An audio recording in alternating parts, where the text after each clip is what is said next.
community empowerment groups are asking city officials to enforce a law that fines banks for not maintaining foreclosed properties.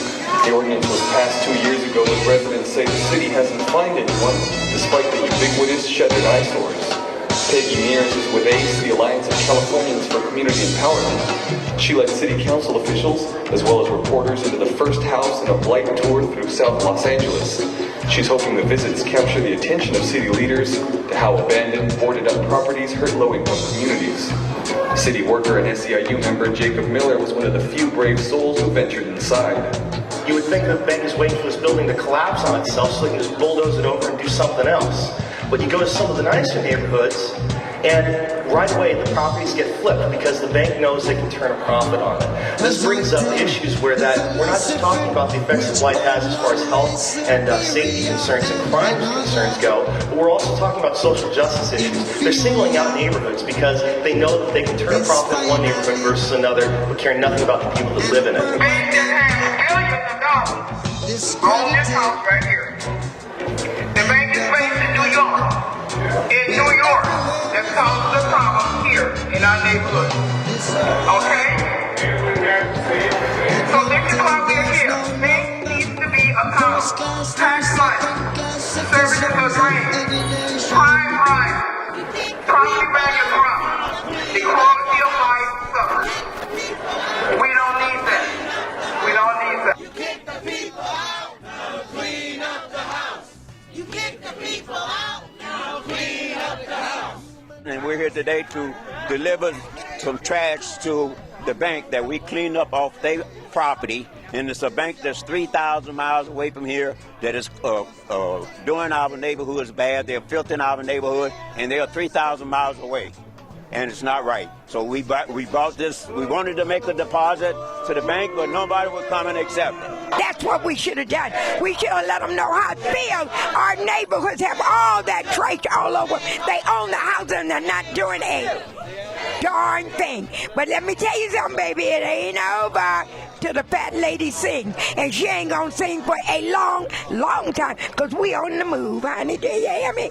The banks can forget it. It ain't never gonna be over as far as I'm concerned. She said where she said where she said where she said where she said where. The reason we're here, the reason we dropped the trash out, we're trying to send a message not only to Mellon, but all the banks that have foreclosed properties in our community, that you have to clean up the property that you own. You can't foreclose on property and evict people from the home and then just walk away and leave the property in our community unsafe. You know, people come and vandalize this property. The city has what you call a blighted housing ordinance that was passed a year or so ago, and they haven't used it to charge these companies with the money that they supposed to charge them for not cleaning up the property. So this is why we're here to send this message that you have to obey the law, and we want the city to force these companies to start paying this $1,000 a day if you don't do what you're supposed to do to keep these properties clean, because that lowers the value of our property in our community. There's a safety hazard, and we're here to send the message that we're not going to continue to let this happen in our community. She said where she said where she said where she said where she said where she said where. I'm here today to show Midland Bank that if they trash our communities, we're going to stand up and we're going to fight, and we're here dumping trash in their bank as a symbol of what they're doing to our neighborhoods. We're tired of the banks being bailed out with our taxpayer dollars, foreclosing on our homes, leaving them abandoned, leaving places for drug havens, bringing down the property value of our communities. And we're just here to stand in solidarity for the 99% that we're tired of carrying them on our backs to pay their fair share of taxes. We want them to know that there's a bill out where they can be fined for doing this sort of thing, but nobody's done anything about pressing them to pay their fair share of the money, the fine, which I think is $1,000, which nobody's pressed them to do.